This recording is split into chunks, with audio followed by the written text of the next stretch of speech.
É claro que você tem uma série de doutrinas, né, que foram recheando essa doutrina principal da Trindade.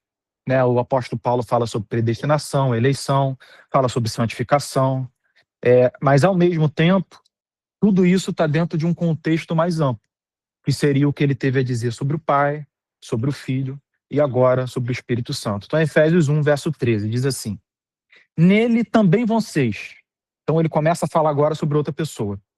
Depois que ouviram a palavra da verdade, o evangelho da salvação, tendo nele também crido, receberam o selo do Espírito Santo da promessa. Verso 14. O Espírito é o penhor da nossa herança, até o resgate da sua propriedade, em louvor da sua glória. Amém. Vamos fazer uma oração? Pai Santo, nós te bendizemos, Senhor, e louvamos a Ti por mais um dia do Senhor. Mais um dia que nos reunimos aqui como igreja, Senhor, como Teu corpo, para estudar a Tua palavra. Nós pedimos que nesse momento, Senhor, abra o nosso entendimento, Senhor, o nosso coração, os nossos ouvidos, e que a gente possa receber essa palavra com clareza, Senhor, com poder, e compreender o que o apóstolo Paulo quis dizer a essa igreja e que também diz respeito a nós, Senhor, a todo o seu povo. Pedimos perdão pelos nossos pecados, pelas nossas ofensas, Senhor. Nós hoje celebraremos a ceia e vamos confessar, Senhor, que somos pecadores e ao mesmo tempo que o seu perdão é um perdão eterno. É um perdão porque a gente fez no passado, porque a gente faz hoje e também porque a gente vai fazer no futuro. Que a gente nunca banalize esse perdão, Senhor, e que a gente viva a vida com temor. Em nome de Jesus, oramos assim. Amém. Gente querida, então, bom dia a todos, bom dia, Vaso, bom dia, Lúdio. Então, a gente está em Efésios, capítulo 1, versos 13 e 14. Então, verso 13, como eu li para vocês, ele diz assim: nele também vocês, ou seja, também vocês, a doutrina a respeito do Espírito Santo não era algo novo para a igreja de Éfeso. Os efésios haviam tido contato, e contato abundante, com a doutrina do Espírito Santo. O apóstolo Paulo, o que ele está fazendo aqui não é introduzir um ensino novo. O que ele está fazendo aqui é relembrá-los de algo que ele, bem como os demais apóstolos, já havia ensinado. E não somente isso, o Senhor Jesus falou muito sobre o Espírito Santo, especialmente nos dias ou nas semanas anteriores à crucificação.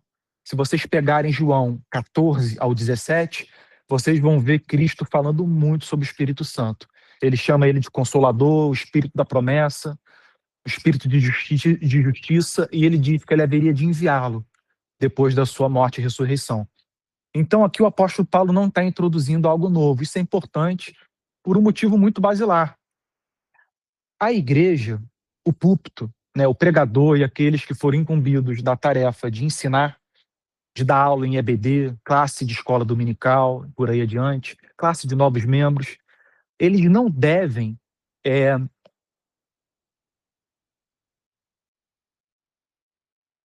ter um padrão de ensino com a sua igreja que leve a igreja a subitamente ficar espantada com um ensino que deveria ser algo elementar. Quando uma igreja se encontra perplexa diante do fato de que o Espírito Santo na Bíblia é apresentado como uma pessoa distinta do Filho e do Pai, e que ele é apresentado como Deus, isso significa que essa igreja falhou. Uma coisa é um novo membro, alguém que acabou de se aproximar, acabou de se converter, que está aprendendo. Outra coisa é uma igreja que já tem um tempo de caminhada. Se ela fica perplexa e surpresa com essa informação, essa igreja não tem ensinado bem. Aqui o apóstolo Paulo não está apresentando algo novo, ele está relembrando essa igreja. Vocês também creram nele. É o que ele está dizendo. Vocês creram no Espírito Santo. Eu falei sobre ele para vocês. Cristo falou sobre ele para todos os discípulos e apóstolos. E eu estou aqui entregando aquilo que Cristo confiou a mim para ensinar. É isso. O evangelho é isso. Então as igrejas têm que tomar muito cuidado de não entregar o evangelho por parcelas. E muitas vezes deixa de entregar partes de todo o conteúdo do evangelho, todo o conselho de Deus, porque teme como os membros vão reagir. Então você pega algumas igrejas, quando o pastor começa a falar sobre o inferno, sobre juízo final, muita gente fica assim, mas, meu Deus, isso é verdade mesmo? Muita gente age assim. Por quê? Porque não tem o hábito de receber essa doutrina por parte dos seus mestres. E isso é um erro. Então aqui o apóstolo Paulo continua e diz o seguinte: nele também vocês, depois que ouviram a palavra da verdade, o evangelho da salvação. O que é o evangelho? O que é a palavra de Deus? É a verdade. E é a verdade que diz respeito a único meio de salvação. Teve uma frase que o pastor Antônio falou no domingo passado que me marcou muito. Eu até escrevi no chat durante a transmissão da pregação no YouTube. Ele falou assim: aquele que é, deixa de adquirir conhecimento está deixando de adquirir conhecimento a respeito daquele ou sobre aquele que mais o ama. O evangelho é a palavra da verdade, é a palavra da salvação. E é a palavra que vem daquele que mais nos ama, que mais nos conhece. Quando a gente deixa de adquirir conhecimento a respeito do evangelho, a respeito do ensino da Bíblia, a gente deixa voluntariamente, deliberadamente, porque a gente quer se preocupar com outras coisas. A gente deixa de estudar sobre aquele que mais nos ama. Essa é a verdade, irmãos. É claro que todos têm dificuldades particulares, dependendo do lugar onde vive, o emprego que possui, onde trabalha. Às vezes o trânsito é intenso, o trajeto é longo, e você às vezes vai ter menos tempo do que outros. Contudo, todos têm tempo. E é evidente que Deus sabe disso. Você acha que Deus não vai recompensar alguém que possui de menos tempo para estudar, para conhecer a sua palavra? É claro que ele vai olhar para essa pessoa de uma outra maneira. Foi isso que eu disse para uma moça que eu conheci no sertão do Piauí, alguns anos atrás, quando eu fui fazer uma jornada missionária lá. O nome dela era Dalva, tinha 86 anos de idade na época, casada com o senhor Miguel, de 96, e que sofria de Alzheimer. E que às vezes saía de casa e ia embora, não sabia voltar, ela tinha que ir atrás. E eu fui evangelizando várias ruas, porque era a minha tarefa nessa jornada missionária. E depois de algumas semanas evangelizando casa por casa, depois de alguns dias, na verdade, eu cheguei na 14ª casa da rua. Uma casinha azul, simples, pobre, como todas as demais. Eu entrei. No que eu entrei, eu senti a presença do Espírito Santo. E uma moça me disse: aguarda que eu já vou aí, meu filho. Quando ela chega, era a dona Dalva, e eu começo a conversar com ela, e ela me fala que ela tem fé, que ela é cristã, que ela ama Jesus. À medida que a gente ia conversando, eu fui ficando cada vez mais espantado, porque era uma moça analfabeta, que significa que ela nunca leu uma única frase da Bíblia. Ela não tem acesso à leitura da Bíblia. É difícil dimensionar o prejuízo para a vida de alguém você não ter acesso à palavra de Deus, somente audível. E eu apresentei isso para ela. Eu falei: dona Dalva, Deus não vê a senhora como vê os demais. Você não sabe ler. Eu fui bem franco, falei: você não sabe ler, você não tem acesso à leitura da Bíblia, e que é um conteúdo que Jesus mais insistiu para que a gente tivesse contato. Como ele não enxerga você da mesma forma, eu sugiro aqui um sentimento mais profundo de carinho pela senhora. Nunca mais a vi, né? Era um momento de despedida. Eu sugiro que você se dedique à oração, porque Deus não te vê como uma pessoa comum. Ele vai te abençoar de uma maneira muito superior, porque você não tem acesso à sua palavra, somente aquilo que o pastor prega aos domingos. Então, e essa coisa de ouvir Bíblia, né, audível, isso aí, ela não tem celular, não tem nada. Uma pessoa pobre, analfabeta, não tem como ela usar da tecnologia. O meio que ela tem é oração, é esse. Então, eu pude ver ela emocionada e eu mesmo saí assim, emocionado de ter uma experiência nova na minha vida e de compreender claramente que Deus não enxerga as pessoas de uma maneira idêntica, igual. Ele vai pesar, por exemplo, sobre a vida de algum irmão aqui que trabalha muito mais e que passa muito mais tempo no trânsito, sabe? Comparando a vida dele com a minha, que eu tenho muito mais tempo de estudo. Eu sou pastor, sou teólogo, faz parte da minha agenda. Mas para alguém que não tem essa profissão, essa pessoa vai ter que se dedicar muito menos. E Deus vai abençoar também. Enfim, nele também vocês, depois que ouviram a palavra da verdade, o evangelho da salvação, tendo nele também crido. tendo nele também crido. Isso é muito importante. Existe um tratado ou um livro escrito pelo teólogo inglês John Owen, do século XVII, sobre o Espírito Santo. E uma das coisas mais especiais que ele diz nesse livro, inclusive ele foi traduzido, é de que muitas vezes nós somos levados a pensar tanto no Pai e também no Filho, que nós esquecemos daquela que é a terceira pessoa da Trindade, que é o Espírito Santo. E o John Owen vai pegando uma série de passagens e de versos em que Jesus lembra os discípulos de sempre pensar na presença do Espírito Santo, que haveria de ir com eles, que haveria de habitar neles, que haveria de consolá-los, instruí-los, convencê-los de pecado, convencê-los da justiça, da verdade, atraí-los a Jesus. E o John Owen lembra nesse tratado que a gente não deve deixar que a imagem do Pai ou do Filho ofusque a grandiosidade da presença do Espírito Santo. Porque ambos, o Pai e o Filho, desejam que a gente esteja sempre refletindo sobre o Espírito de Deus. Que a gente não perca de vista, sabe, o fato de que ele está conosco, de que ele foi prometido. É por isso que ele é chamado aqui do Espírito Santo da promessa. E o apóstolo Paulo diz: vocês também creram nele. Vocês também creram nele. Vocês creram no quê? Na sua existência. É uma pessoa, existe. Não é uma força, não é uma energia. É Deus. Trino. Se fosse uma força, uma energia, justificaria muitas das cenas que nós vemos hoje em dia de pessoas que se dizem estar cheias do Espírito Santo, que saem correndo, que caem no chão, que dão cambalhota. Vocês imaginam alguém, uma pessoa, impulsionando outra a agir de uma maneira cômica, muitas vezes duvidosa? Não é estranho? É claro que a Bíblia fala sobre pessoas que caíram no chão. Mas ela diz logo em seguida que essas pessoas levantaram de maneira sóbria, como aconteceu com Daniel, Isaías, Moisés. É claro que a Bíblia fala sobre pessoas que estavam sendo tão movidas pelo Espírito Santo, como Ana, que quando o sacerdote vai falar com ela, acha que ela estava bêbada. Ele fala: você bebendo agora de manhã? E ela diz: não estou bebendo. Ela estava ela estava imbuída da presença do Espírito Santo, gerando nela algum tipo de tristeza, de angústia. Então é evidente que o Espírito Santo gera esses sentimentos. Mas o que a Bíblia tem a nos dizer sobre ele é que é uma pessoa. E que quanto mais você estiver cheio dessa pessoa em você,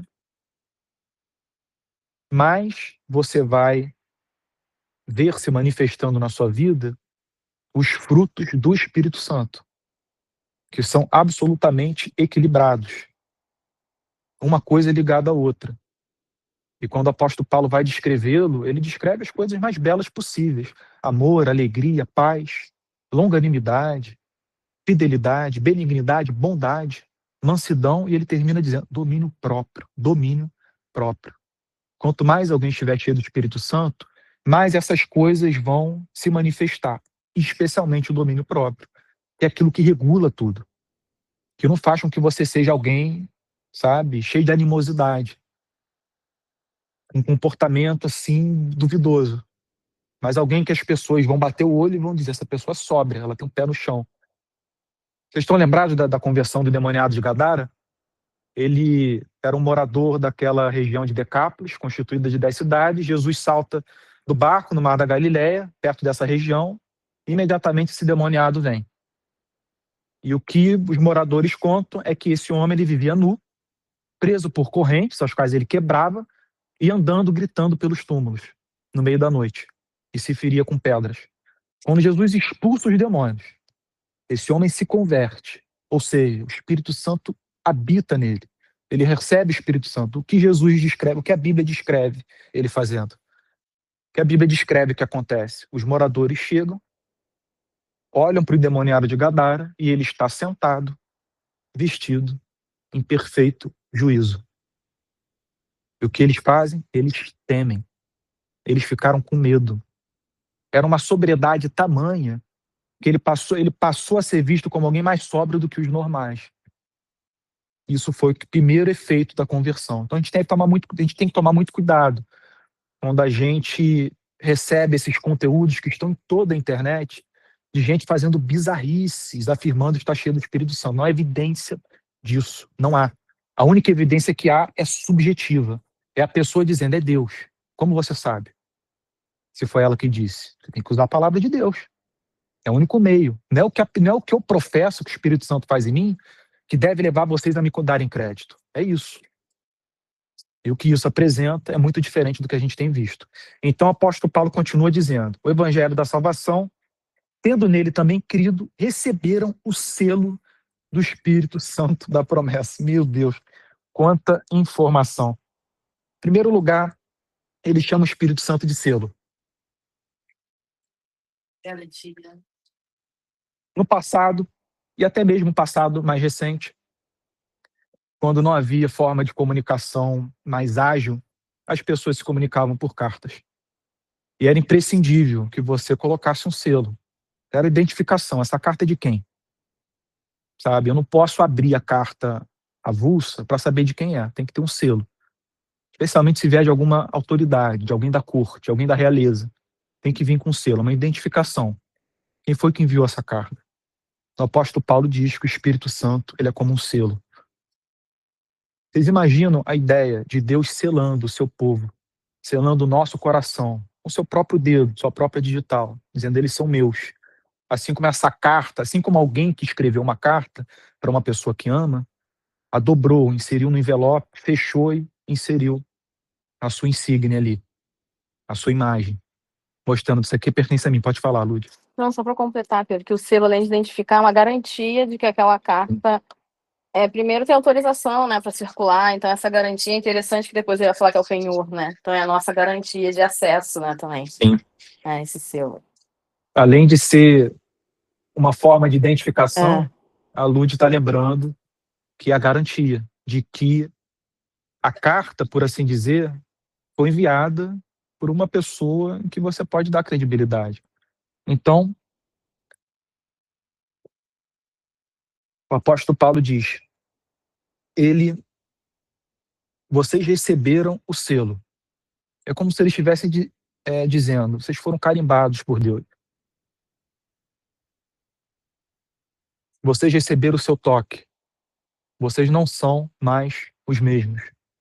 E as evidências disso são abundantes. Não se esqueçam, ele está dizendo, do que ele fez na vida de vocês. Não percam-se de vista. Não vivam de uma maneira inconsistente com isso. Pois assim como ele inseriu o seu selo, a sua digital em vocês, vocês agora carregam o seu nome. E olha o que ele diz depois. Receber o selo do Espírito Santo da promessa. Por que o Espírito Santo da promessa? Isso aqui é muito especial. Por que o Espírito Santo na Bíblia é chamado do Espírito da promessa? Para entender isso, nós devemos voltar a um período muito especial do Antigo Testamento, daquele chamado que Deus fez a Abraão. E o chamado que Deus fez a Abraão, vocês sabem, né? Ele pegou Abraão, tirou da tenda e falou, olha as estrelas. Tente contá-las, se é que você é capaz. Assim eu farei com a descendência de você, com a sua descendência. E Deus disse o seguinte, eu multiplicarei sua descendência, assim como as estrelas no céu, assim como os grãos da areia, da praia, e em sua descendência, ou na sua descendência, eu abençoarei todos os povos da terra. Isso tudo, obviamente, não ficou claro a Abraão no momento que ele recebeu essa promessa. Foi uma promessa inicial. Abraão não sabia em detalhes que essa promessa era constituída do Espírito Santo, que haveria de ser derramado. Ele não sabia. Mas isso foi sendo desenvolvido com o tempo. Geração veio, geração foi, profeta veio, profeta foi, e a compreensão teológica da verdade, ela foi se expandindo, ela foi se tornando cada vez mais clara. Quando a gente chega no Novo Testamento, a gente tem um cumprimento da promessa. Antes mesmo de Jesus morrer e ressuscitar, ele falou o que haveria de acontecer com ele quando ele subisse do lugar de onde ele veio. Ele, inclusive, diz em João 14, que quando os discípulos demonstraram tristeza, porque ele estava falando que ia ser crucificado, torturado, ele disse, olha, é bom que eu vá. Se eu não for, eu não vou poder enviá-lo. Então é bom para vocês que eu vá. E quando eu for, eu estarei com vocês em qualquer circunstância. através do Espírito Santo. Então, Jesus é crucificado, ele ressuscita, o Espírito é derramado no dia de Pentecostes, o que não significa que ele não existia, o que não significa que ele não existia no Antigo Testamento. Tem gente que ensina isso. Meu Deus do céu. Como alguém tem coragem de dizer que o Espírito Santo não existia? Davi falando no Salmo 51, não tire seu Espírito de mim. Sabe? E os profetas cheios do Espírito Santo, Moisés. A Bíblia é clara em dizer que o Espírito Santo habita em toda e qualquer pessoa que constitui o povo de Deus.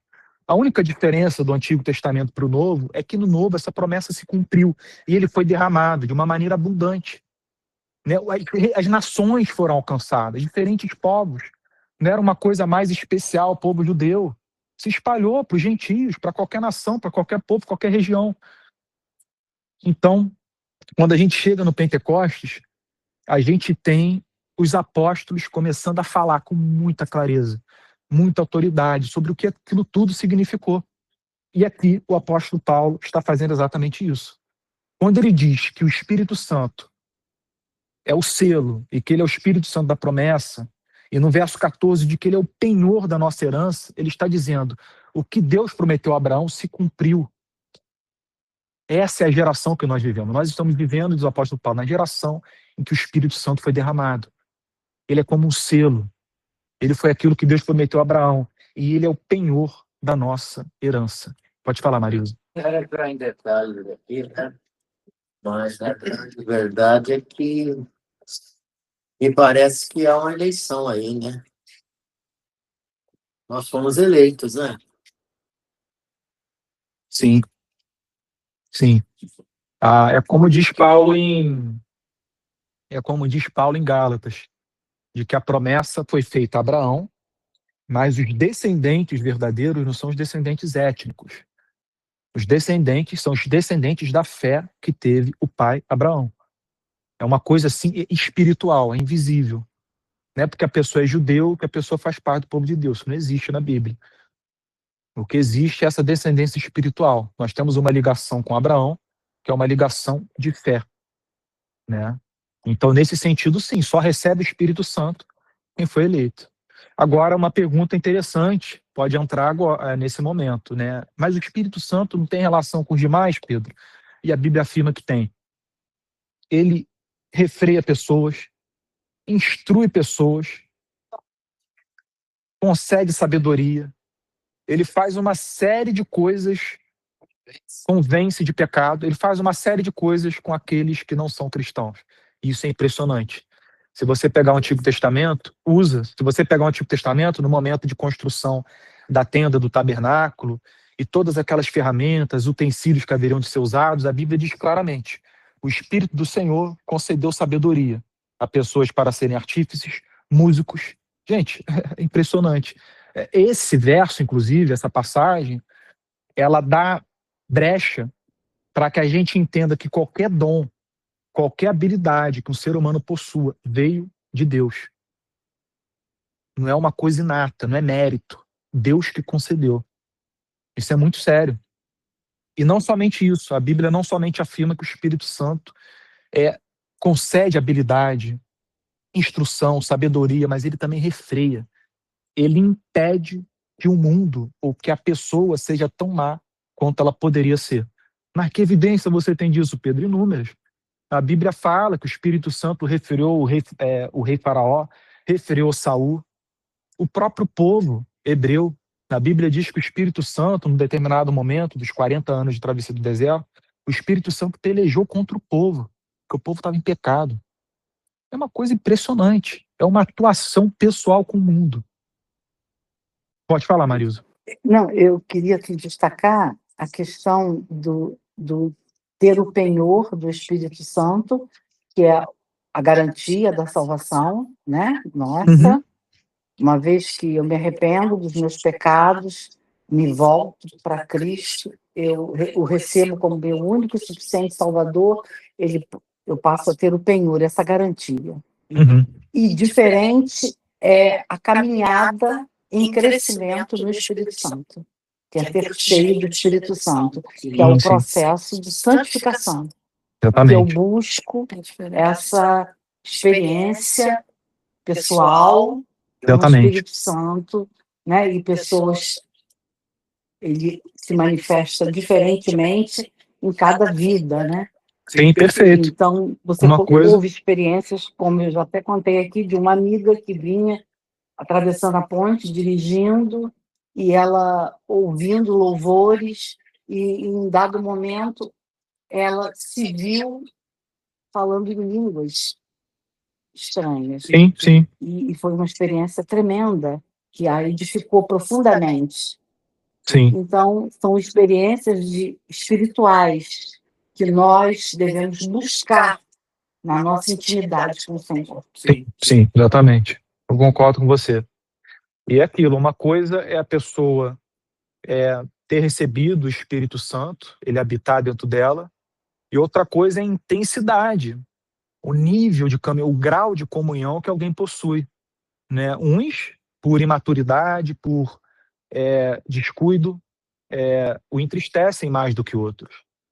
E alguns têm mais sensibilidade, evitam cometer certos erros em sua vida, porque tem essa sensibilidade do que significa você entristecer.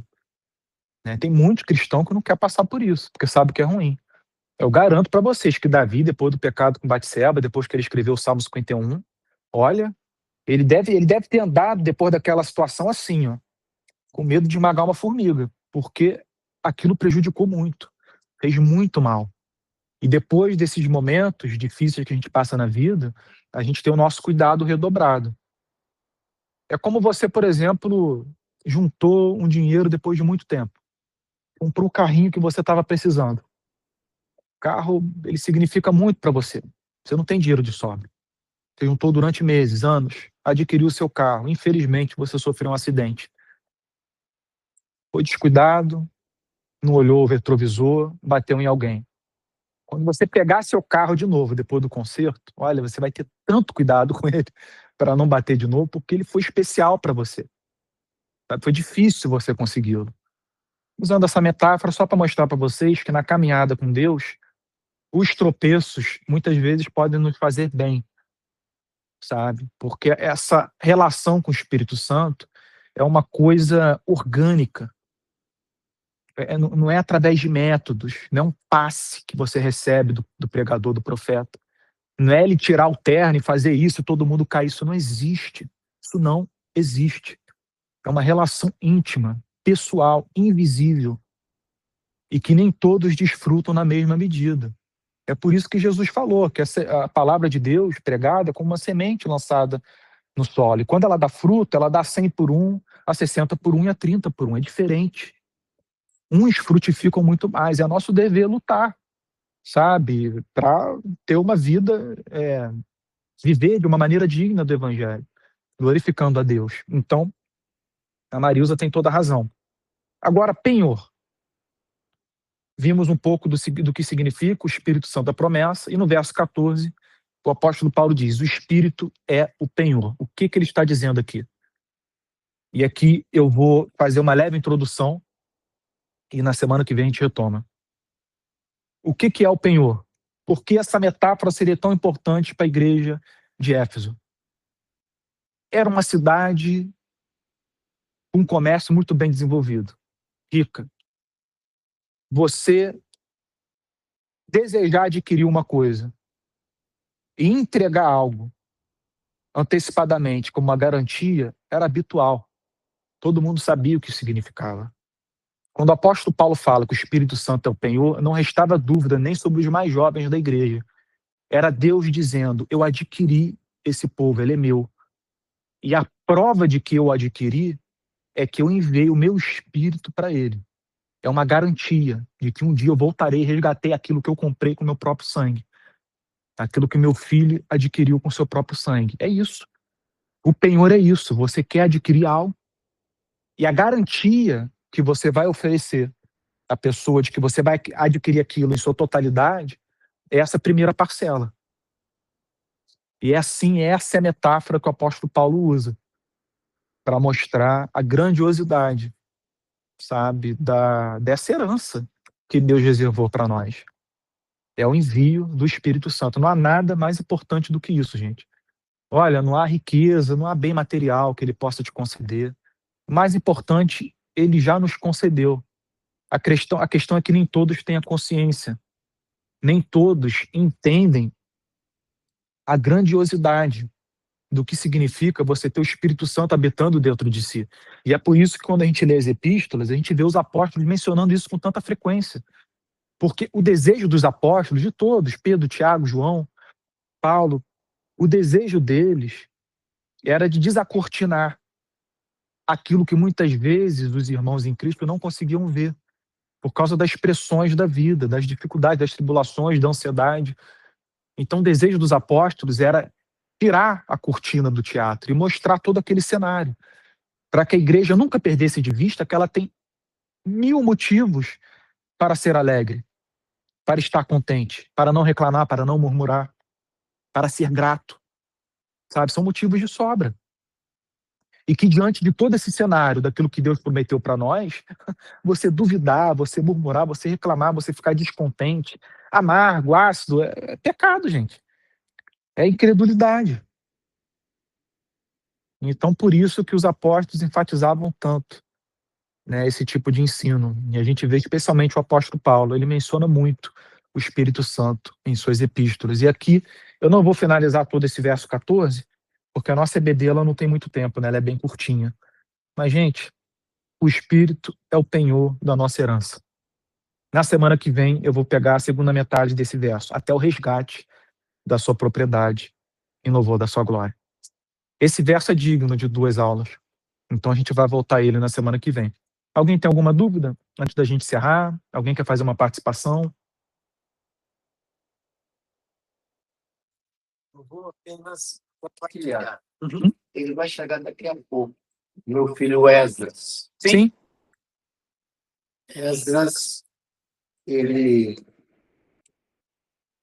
quando ele nasceu, nós né, estávamos no Senhor, ele também acompanhou, mas houve uma época em sua vida que ele não foi para o mundo, porque ele sabia muito bem os riscos, né?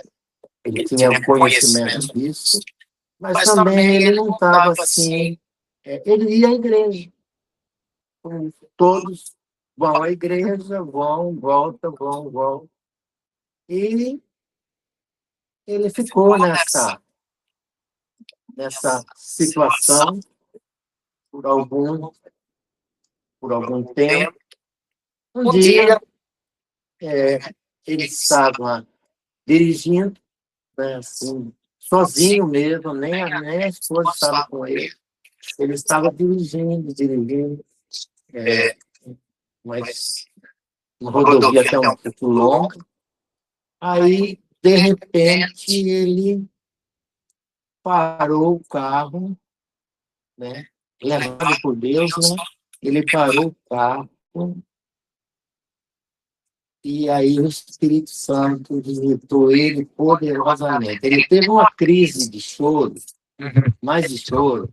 E eu nunca vi o Esdras chorar. Desde pequeno, ele sempre foi linha dura.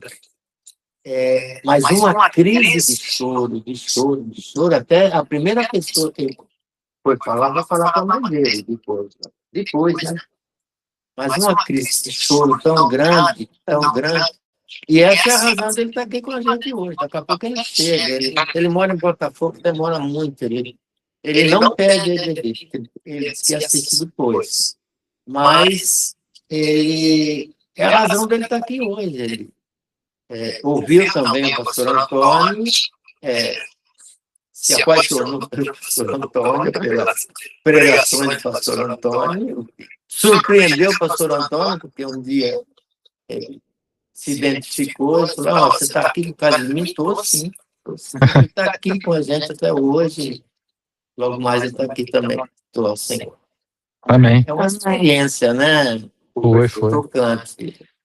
Quando Deus realmente toca ele. E a gente, né, como um pouco de Cristo, a gente precisa de estar junto. A gente não pode se isolar. A gente não pode achar que pode ficar em casa sozinho, cultuando. Nós precisamos dessa comunhão. dessa experiência que o senhor traz hoje, que mexe tanto comigo, entendeu? Então, nós precisamos dessa troca, de estarmos assim, um aquecendo o outro, porque às vezes a gente passa por situações muito difíceis. Eu estou nesse momento. E é um momento que eu procuro buscar mais, porque eu sei que a carne é fraca.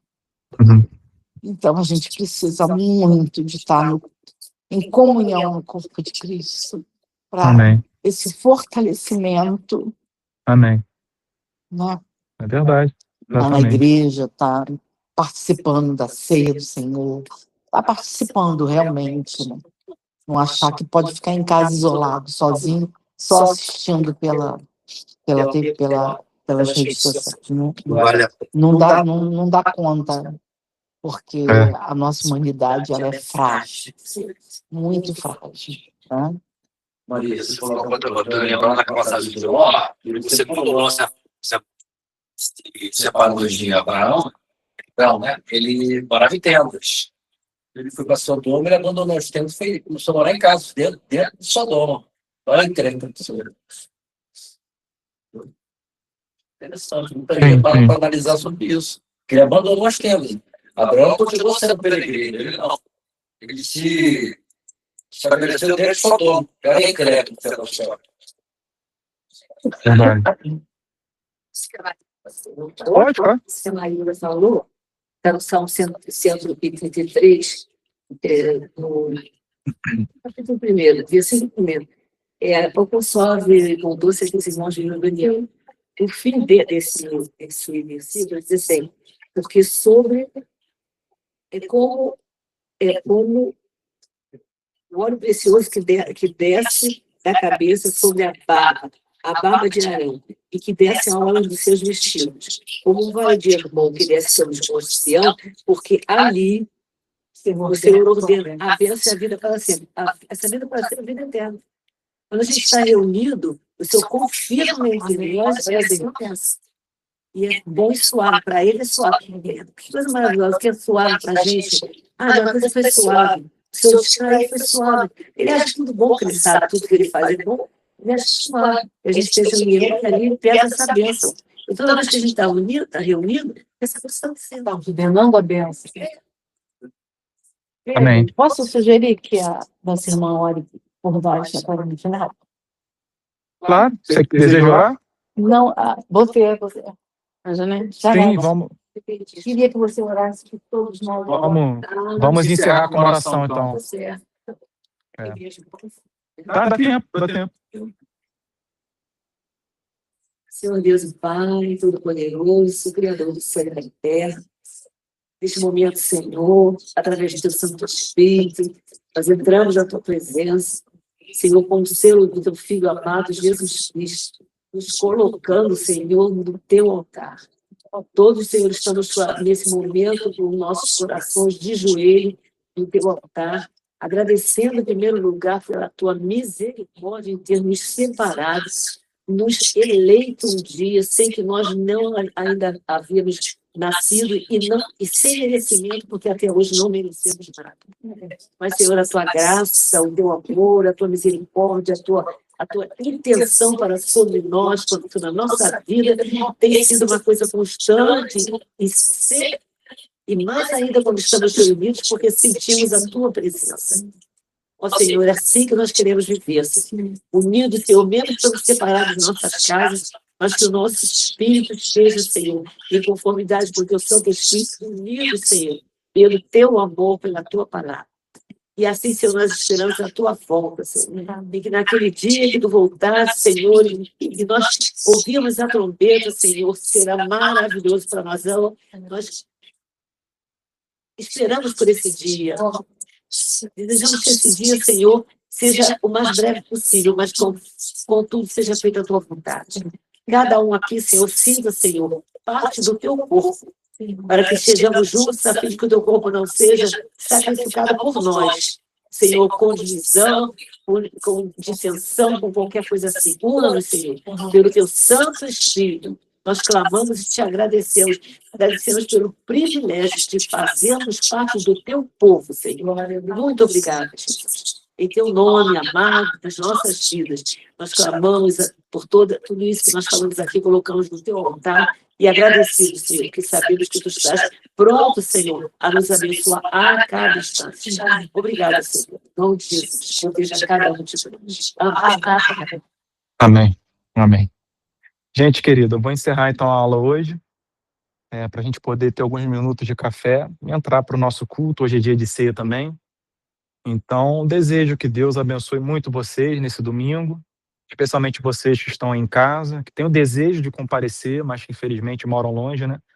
Que Deus abençoe vocês. Obrigado, Aninha querida, por gravar toda a aula de EBD, de disponibilizar no Telegram. Muito obrigado.